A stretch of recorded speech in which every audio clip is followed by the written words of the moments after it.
So I'm going to resume. Well, I mentioned that I am in the Faculty of Philology. I work on semiotics. Semiotics is the study of science systems. So in this Augmented Human Challenge, in addition to the two expert talks on artificial intelligence and autonomous agents and human-robot interaction that we have just heard, I'm going to deliver two talks, one after the other.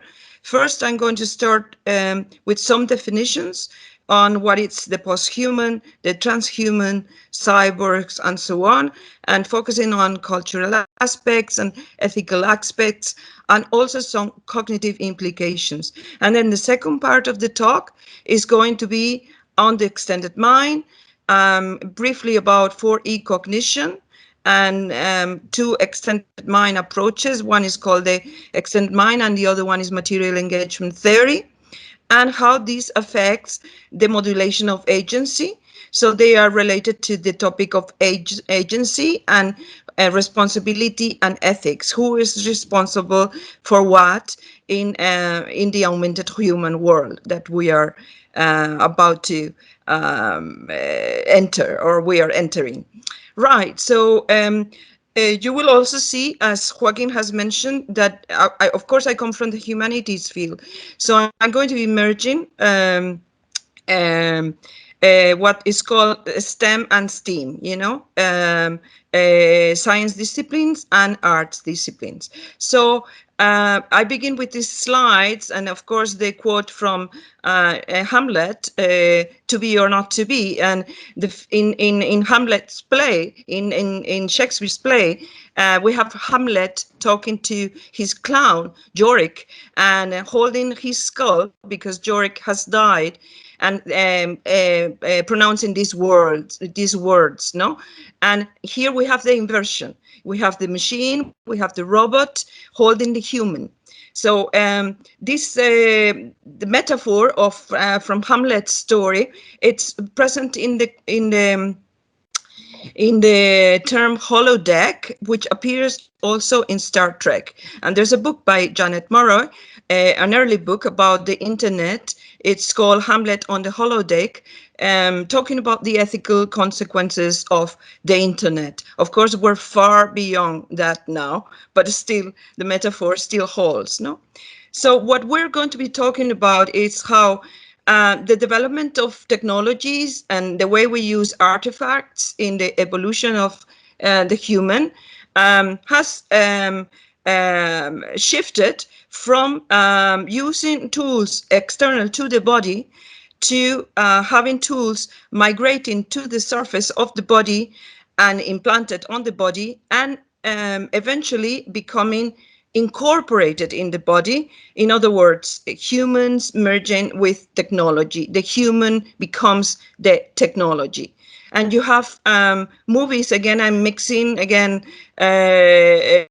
fiction and science. You have several movies that address this topic. One of them is Lucy, that some of you may have seen, and if not, you have 2 weeks to catch up with all this. So what is posthumanism? And we will see the definitions, but basically posthumanism is trying to inquire, when did we become human, and who are the non-humans and how they relate to us as well. Transhumanism, on the other hand, it's about human augmentation. It's about human enhancement, and it tries to blur the lines between biology and technology. So these are some of the ways in which we can enhance the human by means of embryo selection, reproductive means, physical, using cosmetics, drugs, Botox, organ replacement, and so on, and also mental, which is going to be one of the concerns in this talk, because we're going to talk about cognitive implications, no? So neurostimulation, supplements, and so on. And you have there a link to a video in my brief, which I suppose Hannah shared with all of you. You have a list of links about robotics, early robots, this history of robotics basically, and also about all the different topics that I'm going to be talking about, and the notion of singularity, which is one of the things that we will address. Um, so as I mentioned, and I think Gustavo and Joaquin have also made this clear, we're talking about integration of knowledge across disciplines, and I'm claiming here the value of the humanities. My talk is in fact very much focused towards the humanities and how they can contribute to the debate. No, so this is the move from what it has been called STEM to STEAM. Okay, and this integration of knowledge. It has been claimed before, and there is a term for it from Edward Osborne Wilson's book, 1998 book, called Consilience, the Unity of Knowledge. So it's not something new. It's something that has been being claimed for some time now. Me, as a comparatist, I try to do this. I also have a small background on physics. I never finished the degree, but anyway, all my research is about blending humanities and sciences. Right, so using, again, art, we have many artists that are exploring the topic of the transhuman, the posthuman, and so on. This is just one example. Mess Breeze, she's an Australian artist, and she's designer of video games. She has a recent one that has been awarded many prizes, and she creates this kind of video experiences that they're in virtual reality. This one, it's called Bracement, and they are poems or reflections that mix the video, the virtual reality engagement with this kind of poem or reflection. And she plays on with the topic of defamiliarization, which is a topic that was brought forth by Exlovsky in his essay Art as Technique early in the 20th century, in 1917. So we're still we're still dwarfs on the shoulders of giants. We're still continuing research that was started years ago. No, so the topic of the transhuman and the posthuman also bridges with this notion of defamiliarization, how art is being used to try and trigger cognitive perception, to try and modify perception, to ask us and make us inquire about things. No, and it's also related to Sigmund Freud's notion of the uncanny, and this is one of the topics that maybe we can discuss later in the sprint. How, for example, can humanoid robots, or androids, in other words, robots that resemble the human, are they uncanny, and do they produce fears? And this is one of the topics that Joaquin also raised. Mess Breeze also has this poem, which is on the Anthropocene, because we will see that my talk is going to talk about the non-human in the Anthropocene, and how the whole debate about artificial intelligence is triggering a debate on what is to be human, what are the limits of the human, and how do we relate to other species, and do they have rights? So this is all connected with the idea of the Anthropocene, no? And she has this poem in which she merges a language that she calls Mesanjal, which is a mix of machine code and human languages. And basically, they are like brackets that she introduced in the poem, and they break the word and they create multiple meanings in each of the words. So you can claim here that you have machine code, machine language interfering with human languages, and what is the result of all that? No, so in the Anthropocene we have the term it was coined by chemist Paul Crutzen and marine biologist Eugene Sturmer, and it emphasizes human impact on the planet and also the encounters with non-human agents. And what are non-human agents? They are biological forms, animals, plants, microorganisms, as well as non-biological entities such as machines, forms of artificial intelligence.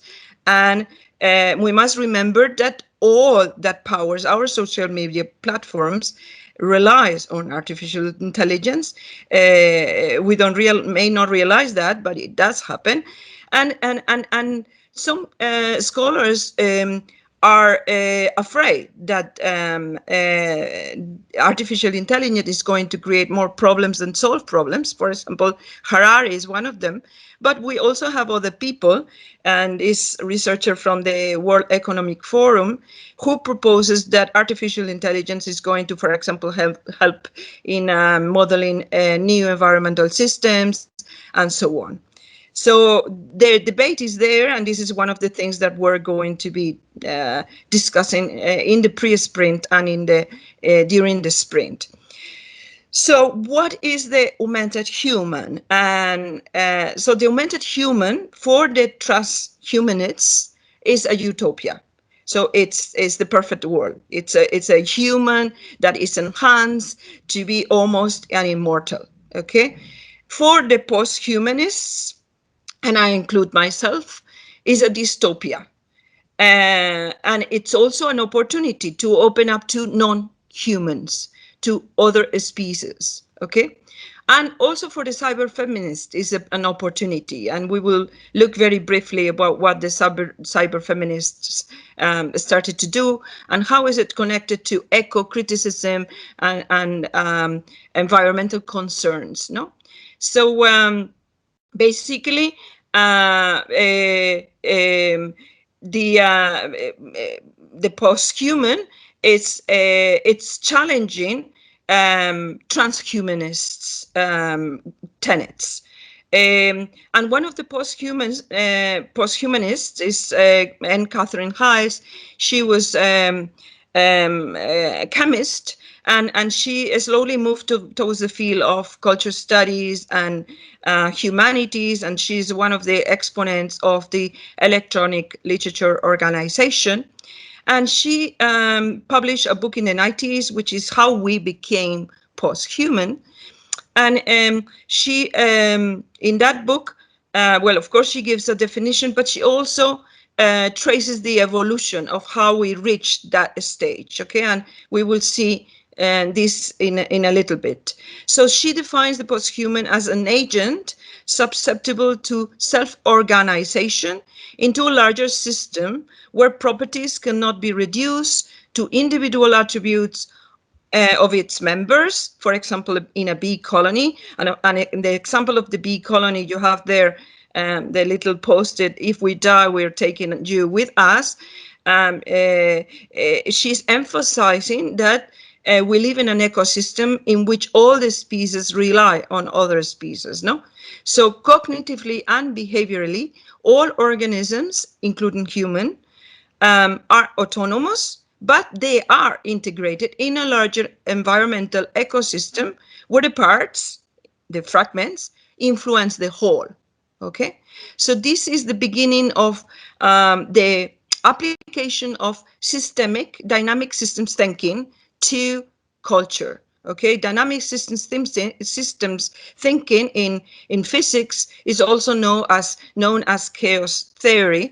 In fact, Catherine Hayes has a very famous book which is called Chaos Bound, no, in which she talks that about chaos and dynamic systems theory not being chaotic at all, but having some sort of internal self-organization.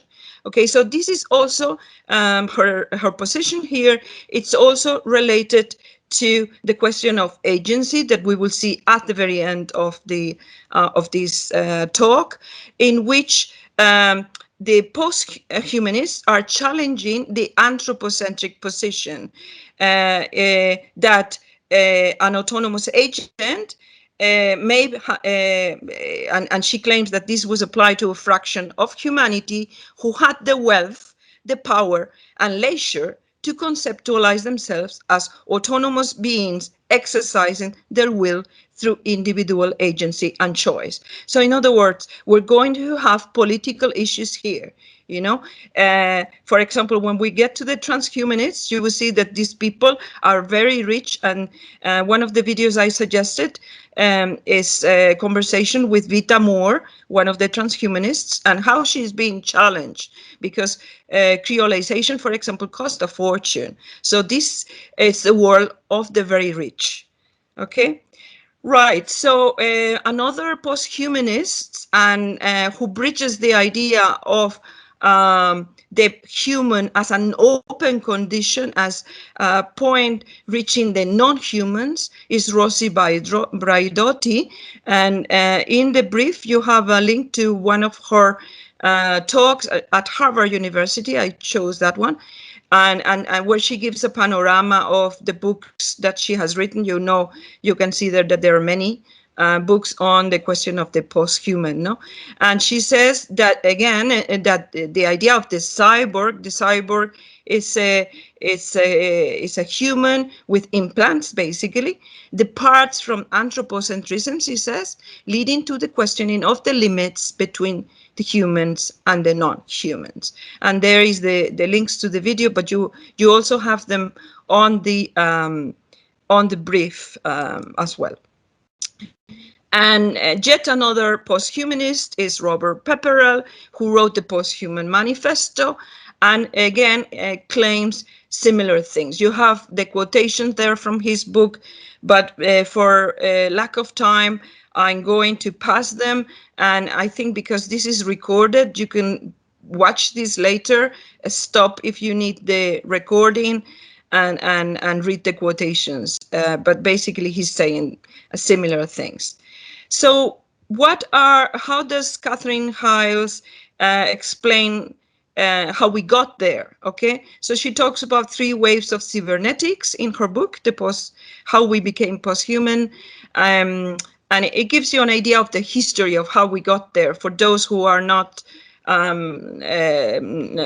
acquainted with it. And it involves, as you will see from the beginning, interdisciplinary people. You know, in the first wave, they were called the Macy Cybernetics Conferences, and it involved specialists like Alan Turing, Margaret Mead, and Gregory Bateson. They were anthropologists.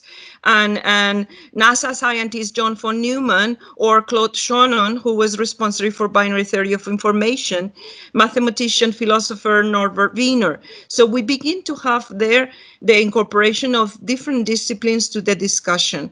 And this first wave focused on the topic of homeostasis, how organisms maintain steady states regardless of environmental changes when external agents are interfering with the system. So it's all related to the idea of dynamic systems theories that I was talking about just a few minutes ago. Then the second wave started with the very famous book by the Chilean scholars Francisco Varela and Maturama, and it focused on the question, on the notion of autopoiesis, and this notion argued that organisms respond to their environment not in an objective way, but in ways encoded and polarized to the needs of the organisms as a living system. In other words, organisms are situated in a particular environment and they respond accordingly to that environment. Okay, and so they began to focus also on how particular components of the system work together and they can replicate that system. So that's how they begin to provide new explanations of evolution using these dynamics systems theories applied to science and of course to culture and other fields. And again, you have some quotations here from Maturama and from Francisco Varela, but for the sake of time, I'm not going to read them, so you can look at these yourselves later on. I just basically want to point out one term here, which Maturama uses in the quotation, which is how interactions are coupled and couplings within the system, you know, and the term coupling is going to merge later on when we talk about extended mind and material engagement theory in cognition. Okay, so remember that begins here with also the notion of enactment, which is a notion that maybe I should just say a little bit about it. What these people are talking about is that we don't hold properties, organisms don't have property, individual properties, that interaction between an organism and another organism creates what they call emergent properties. There are these couplings between these organisms, and these emergent properties, it's what they call the enact. They bring forth. It was the term. So this has one of the topics in cognition at the moment is enaction. Okay, so we will see that later. So this finally the third wave. The studies on homeostasis and autopoiesis gave way to the springboard of emergence, which is what I was just talking about. Okay, how the system, it's to a certain degree unpredictable, because from these points of contacts between the organisms in the system, which can be biological but also non-biological, we have things that happen, okay, suddenly, and they cannot be predicted sometimes. Okay, so or they can be predicted partially by means of statistics and so on. Okay, so these are some of the people, some of the books in the evolution of cybernetics. And then just to mention again that Catherine Hayes, she uses fiction to illustrate, to make her points. And for example, she uses these two books, science fiction books, Galatea 2.2 and Snow Crash, for example, because she claims that the cyberpunk fiction and science fiction, it's bearing the trace of the paradox of what is the human and how is the human constituted, and what happens when we have prosthetic limbs or implanted circuitry or cosmetic surgery and so on. So this is something that Joaquin also mentioned in his talk, how he was influenced actually by Asimov to become a physicist. So how science fiction writers are questioning all this. Right, so this is more or less the evolution of how we began in the 90s to have web content. And then by the 21st century, this became blogs, wikis, and all social networks. And later, 10 years later, we had the semantic web, we had smart interfaces, smart contact, virtual worlds, and moving on to smart personal assistants and first robots that we have in our phones, and different forms of artificial intelligence. And one of the things that Joaquin noted is how is this connected to emotions. And this is a topic that I could not include because my lecture is already too long. But basically, all the information that we're feeding onto the cloud, it's giving not only information, but it's also information loaded with values. So what basically this is going to do is going to be used for programming future artificial intelligence that has emotional content, that has values. Because when I speak, whatever I say, anybody who speaks in their language, in their positions, in their likes and dislikes in Facebook, all of that is laden, is full of values, personal values, and all that is linked to emotional content. So all this is going to feed the future of robotics. And so we're going to, what some scholars say is that we're going to reach a level of the singularity, basically, where, you know, we're basically in the middle here.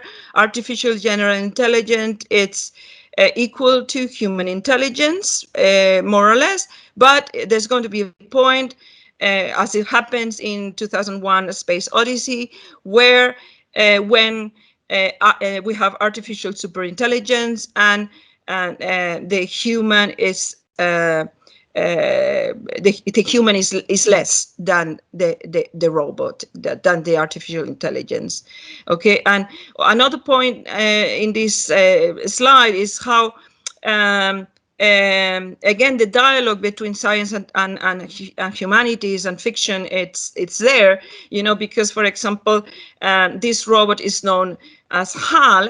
This personal assistant is HAL 9000, a name taken from 2001 Space Odyssey. And in iRobot, the name for Nokia assistant is Vicky, taken also from that movie. So we have this constant dialogue between all these fields. So just to move slowly into transhumanism, I remind you that posthumanism denies the limits between the human and the non-human. So this is why it's interesting for me from the point of view of the Anthropocene, and also how it's defining this hybrid human identity, but is not glorifying its possibilities, something that transhumanism does. So for the transhumanist, human enhancement is to expand capabilities and even overcome death. And the term trans actually comes from this guy, Pierre Teilhard de Chardin, who was a French paleontologist, and he spoke about the transitional human in this book, The Future of Man. And I'm sorry I'm going very quickly because I don't have time, but it's all for your information. You can revisit the talk and read more about it. So who are the transhumanists? The transhumanists are this lady, Vita Moore, who authored the Transhumanist Arts Statement, her husband, Max Moore. They are the owners of this foundation, the Alcor Life Extension, and based in California. And they have cryonics. They run cryonics, for the preservation of the brains or even the bodies, so that they can be revived in the future and so on. No, and there's also some precursors named there, but I'm not going to mention them because of lack of time. So you can read the slide later on if you need more information. These are some of the transhumanist thinkers. And of course, you can go in Google and you will find talks by them and you can get familiar with them. Probably the most famous one is Ray Kurzweil, who is the guy talking about the singularity. But you also have Nick Bostrom and Jay Richards. These are Americans. And then you have two British, Ben Kortzel and Aubrey de Grey. These are just some of them. In the brief, you have a link to one of the talks with Vita Moore, just for you to get familiar with the kind of things they say. And this is a slide in where we have people talking about quotations of people talking about transhumanism, against transhumanism, and pro-transhumanism. And again, I don't have time to go into this, so it's for you to read later. But for example, one of the famous people who was against transhumanism was Stephen Hawking or Francis Fukuyama. They are very well known scientists, also the social philosopher Junger Habermas, but we also have pro-transhumanist scholars. So you can later read the quotations of what these people say. And moving on to fiction, you have many narratives that are questioning the value of biotechnologies, how they could create, objectify subhumans, because as Hales noted in that quotation we read, it's a question of power. Who has the money for these kind of technologies? No, so you have there some examples, and again, I'm going very quickly. And here some more, some of the authors that you can read, and they are questioning how technology can create problems for humanity. And genres such as cyberpunk or steampunk are also related to this topic. And very quickly, I talk about cyberfeminism. And one of the probably the most well-known exponent is Donna Haraway, where in her cyborg manifesto, she claimed that I would rather be a cyborg than a goddess. This was in the 90s, in the early days of in the internet. The cyber feminists thought that these are two examples of cyber feminism by B and Matrix, which was a group of Australian cyber feminists.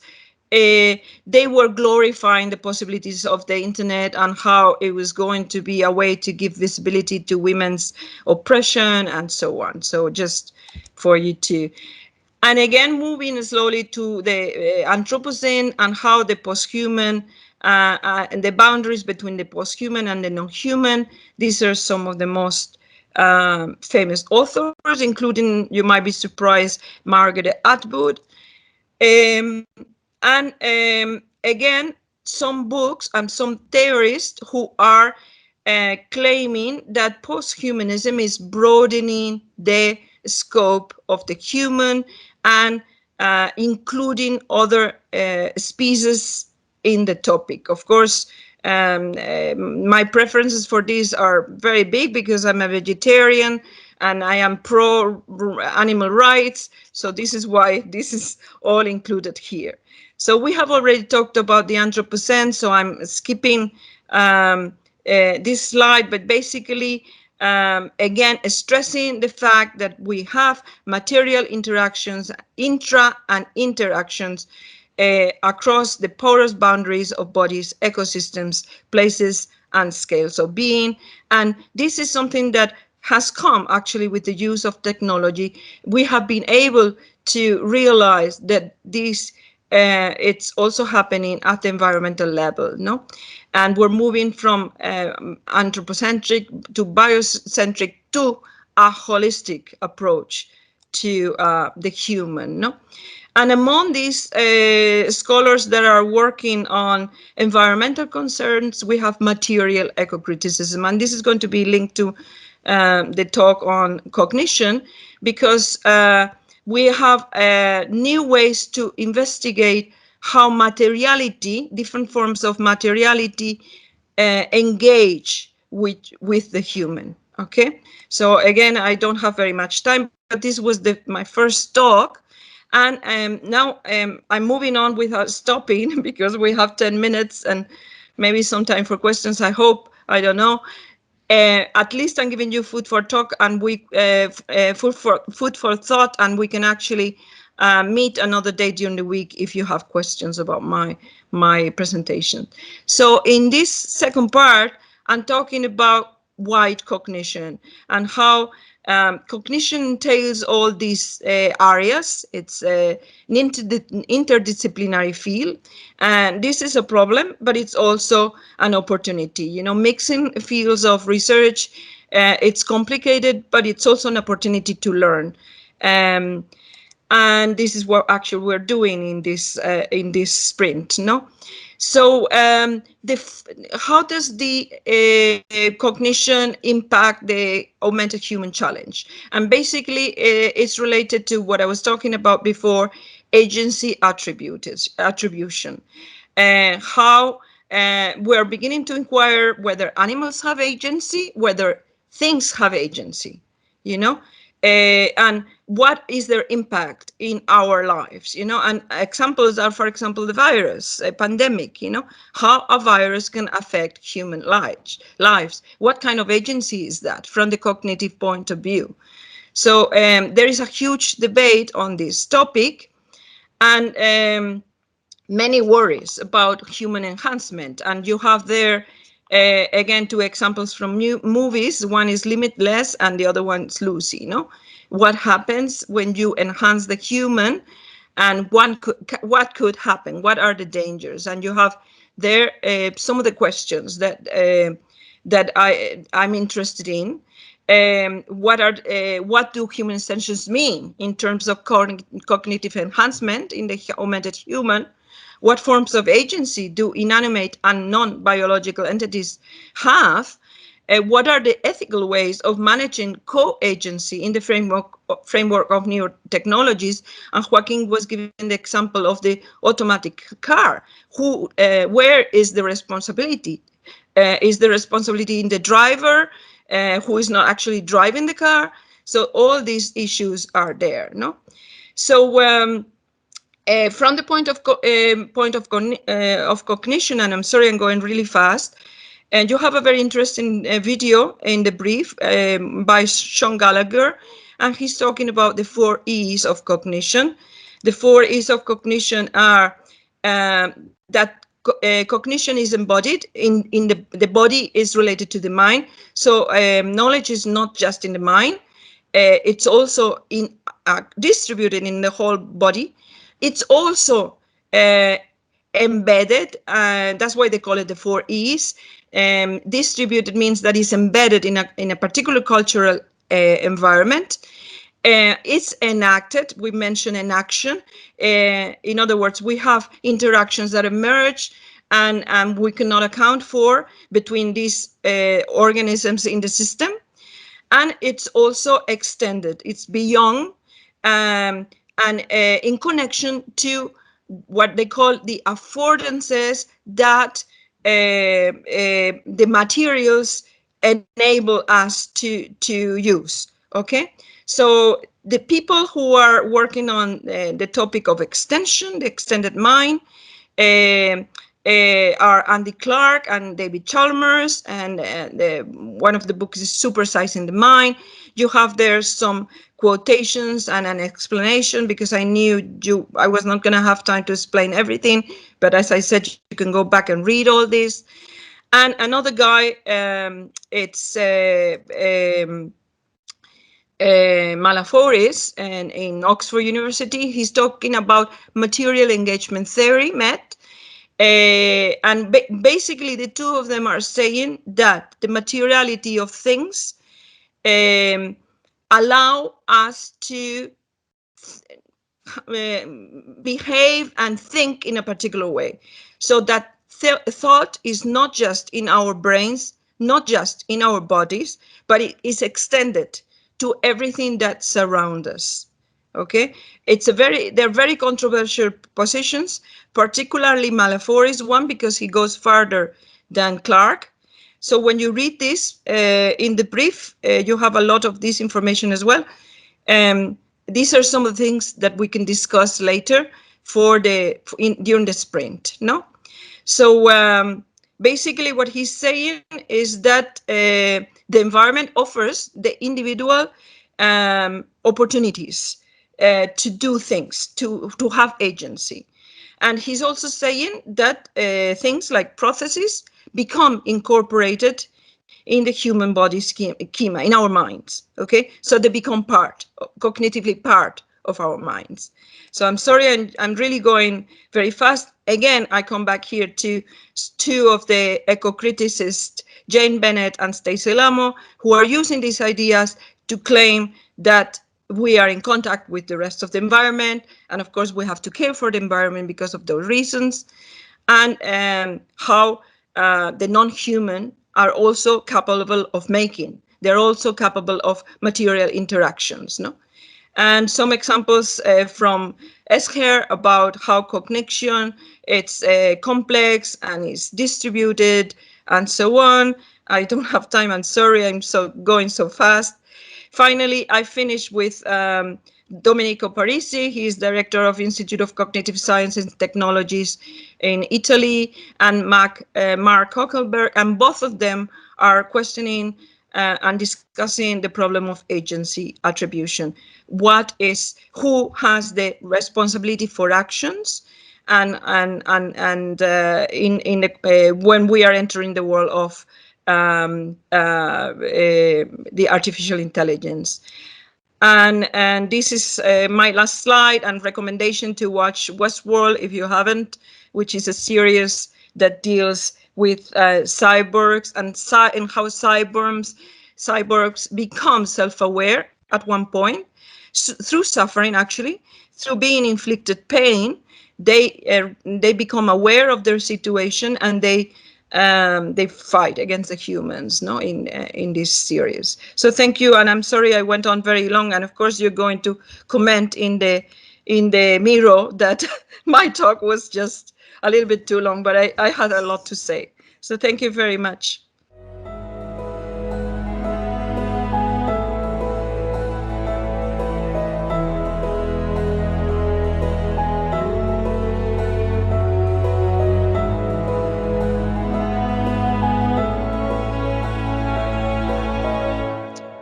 So, welcome to our Augmented Human Challenge. We are Team 3. Our team consists of myself, Pradeep, Milena, Laura, Sophia, Andy, Amiritza, Marcel, Julia, and Claudia. And our facilitator is Asun. So, I would want to start with a simple statement. Everything starts from a dot. And with this, I would actually invite everyone to close your eyes and go on a journey with me. Imagine you wake up blind and you have to visit a museum. Currently, audio description for visually impaired people mainly discusses facts. The experience they provide is limited in creativity and emotion. The value and goal of our project is to enhance and augment the experience that visually impaired people receive during a visit to the museum. Therefore, we came up with the following ideas. The podcast that you will hear shortly is part of the enhanced experience that you want to provide. Everything starts from a dot.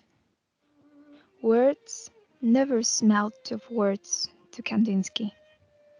They smelled of colors. He couldn't escape music. He tells you, yeah, look around. You're not looking at colors. You're listening to my concert. He would then draw the curtains, making sure he's alone in his room to talk to you. Now, I encourage you to open your eyes again as the podcast is over. This is part of our two-step solution. The first step is an emo podcast. Emo stands for emotional. We shorted it. The premise of this podcast would be to introduce a series related to the works of art that the user is viewing. This would add the following elements: a creative and emotional approach to the works of art to make up for the current technical shortcomings of converting sound to color, the employability of emerging artists and students of the humanities who would work hand in hand with business people and engineers. The focus of the podcast would be on objectivity, emotion, and subjective description. Finally, the final focus would be on creativity. This would be in ultimately to enhance experience. If you want to listen to the emo podcast, you can find it below. We will send the link to you later. Now, the question is how would we show this emo podcast? Therefore, we bring our product, the eMoLens. This is a piece of hardware. It is designed with a minimal design, with general use, the target specified. The target specified people are blind people, people with hearing impairment, and people with disabilities. As you can see in the technical sketches, we provide stereo cameras, radar vision, electrochromic glasses. The batteries would be located at the side in combination with a main board and a wireless communication board. So we are talking about an Internet of Things device. And on the inside, we would have a microprojector. The technologies that are involved in this glasses in our eMoLens would be LiDAR vision, bone conducting sound, electrochromic glasses, and microprojector. And on this slide, you can see the logo of the company that we would represent, the eMoLens. You see two different logos and a 3D render of the product that we wish to project. If we look at the applications and the software, we would first think of pathfinding in a museum, because visually impaired people cannot see where they walk. You can see here an extract from the Louvre Museum on the first floor. You can see that this pathfinder would show a specified path in the first floor of the Louvre Museum to guide the people with visual impairment. This would be done using LiDAR technology and pathfinding algorithms to provide a more enhanced experience. Then the next step would be painting recognition. How do you recognize paintings from the surroundings? This would be done using deep learning algorithms. Then the next step is color detection. This is done using color band images and creation of histograms using color bands. This would then show the amount of color that is visible in a specific painting. Finally, we would map this color to sound. How would this be done? This would be done using two kind of color to sound maps, the Scriabin maps and the Rimsky-Korsakov maps. You can see on the bottom right one of the two examples that convert color into sound. Then the business model and acknowledgements. So the business model would maybe majority be crowdfunding and Kickstarter. We would also apply our project to the Vision Foundation in the UK. And furthermore, we would ask funding from the European Union for technological accessibility as well as for digital inclusion. This would allow for expansion for investors as well, people who are interested in art and want to make it more scalable for people who are visually impaired. Finally, we require some acknowledgements for people who have been helping us through our testing journey. Isabel Lopez Varela, Miguel Coelho, and Sara de Piñez de la Cuesta, who have helped us so far in our project creation journey. Now, credibility. Why do people need this?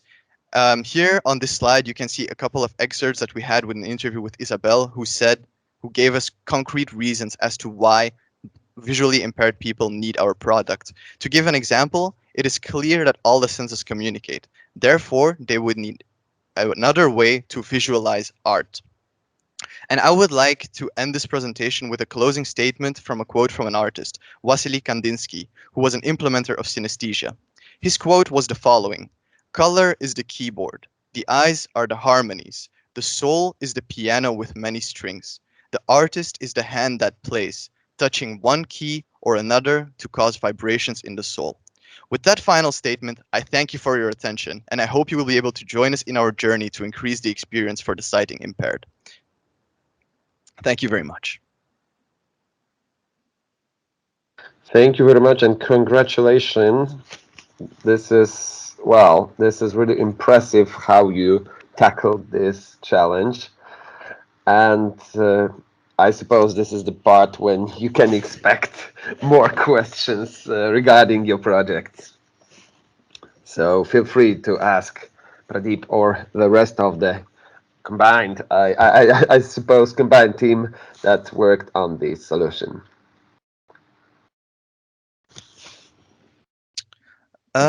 So a question from Vasu. Absolutely amazing. Could you please elaborate how the visually impaired people would study the painting? Like, how would color be converted to sound?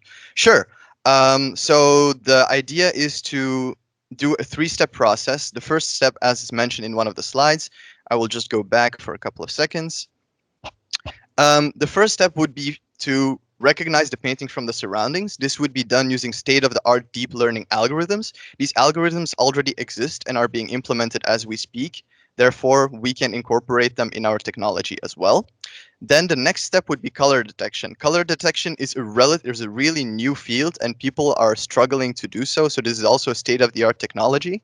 But what people have done, we have found a research that implements color filters that creates color band images.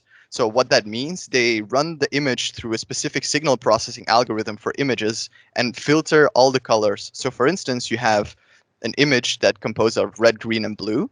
And you can see here on this histogram that they run it through a filter. And it shows the amount of pixels in a specific color. And it is then translated to gray levels. And based on these gray levels, we know how much of each color is present in the image. Now, the final step would be the color to sound mapping. So we know the quantitative values of each color. Then it is easy for us to say, okay, we know the quantitative values. So therefore, for instance, we know that there is blue, green, and red involved. So we know which musical notes would correspond to this painting. Does that answer your question, Vasu?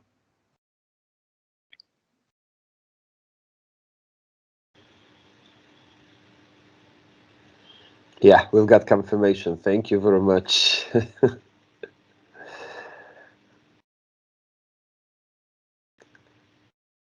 Yeah, I can see a question from Neil is pending.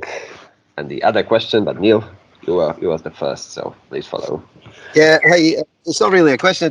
I thought it's a great project, really good, and I thought it's really interesting because the comment I'd left is just to say that this has been a thing that's gone on since like the 19th century, but it's mainly been haptic based, and it's still happening. So I just left an example of that, but it'd be quite interesting to see how you could almost like combine or augment the haptic stuff that's already there and add what you're proposing here to that kind of range of possibilities for people who have different kinds of sensorial impairment. But I really like the thing you started off with saying, that the way museums and art galleries tend to present artworks is through information, and the information's never sensual. You know, it's always text. It tends to be biographical, or it tends to relate to history of art. And this kind of focus on the experience of the artwork is really fantastic. In general, I think, irrespective of whether he talked about people being impaired sensorially in any way, is I actually think it has wider implications than simply, you know, for the target audience that you've clearly identified. So that's all I wanted to say. Thank you. Thank you very much for this comment, Neil. And I can see the Pedro would like to ask his questions or comments. So please follow Pedro.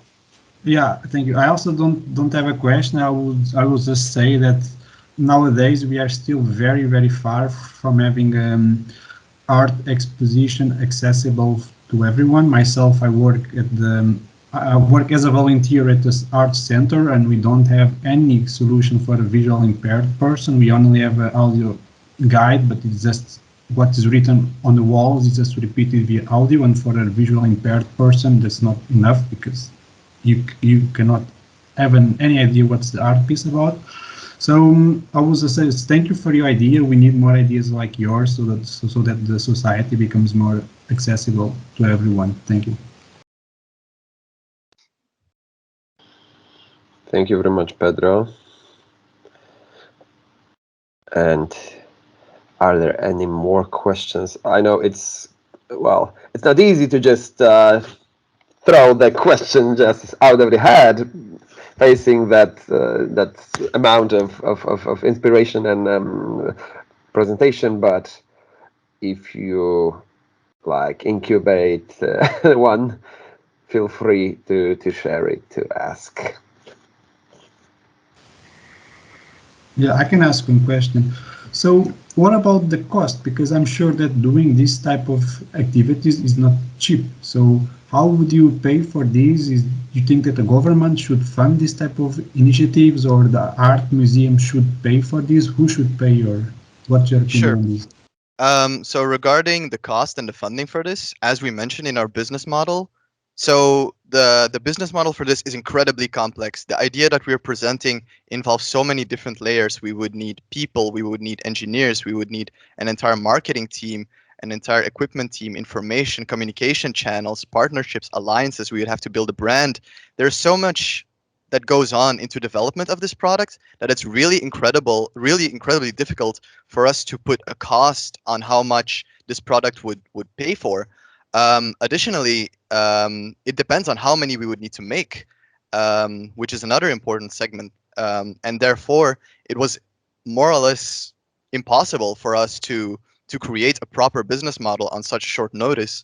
But to answer your question, who would we go to funding to? Who would we ask for money for? Like I mentioned during our presentation, is crowdfunding, Kickstarter. And there are always great initiatives there. The Vision Foundation in the UK, I am aware that they provide funds to general ideas that help people with visual impairment. We would also ask funding from the European Union in two disciplines, for technological accessibility and for digital inclusion, as our product fits both subcategories. And finally, there is also room for expansion from investors. If investors are interested in our technology to make art more accessible to people, and then I'm looking mainly at people, at museum curators or people who sponsor art sponsors, we could also ask them. Yeah, Does that answer your question? Yes, thank you, Paradeep. But yeah, I think we all know that the cost is one of the reasons why we don't see this often.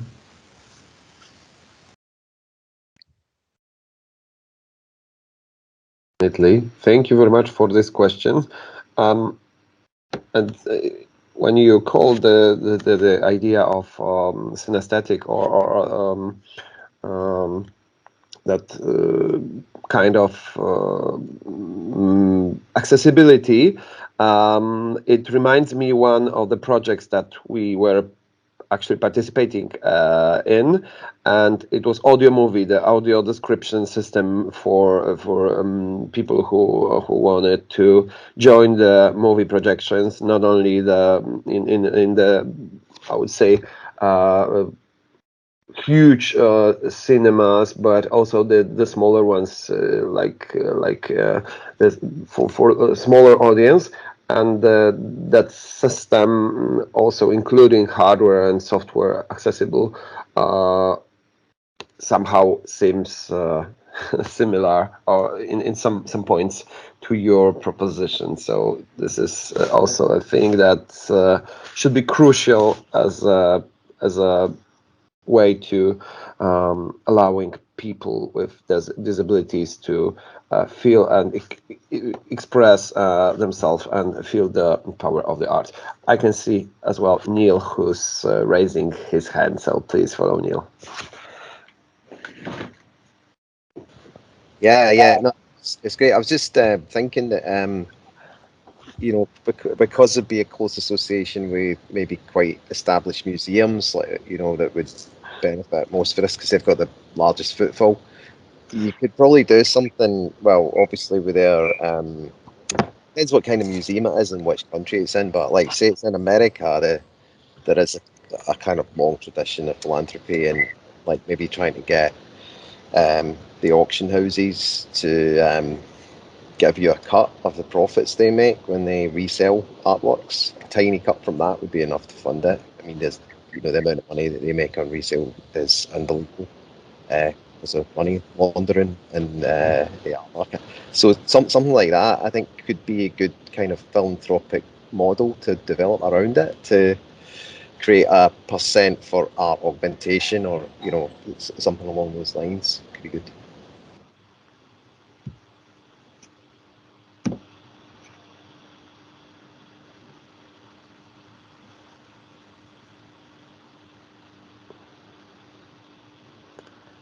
Okay, so you wish to comment, Pradeep, somehow, or answer?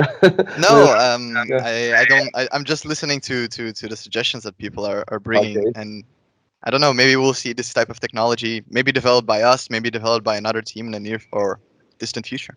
Institution. Great. So we're slowly.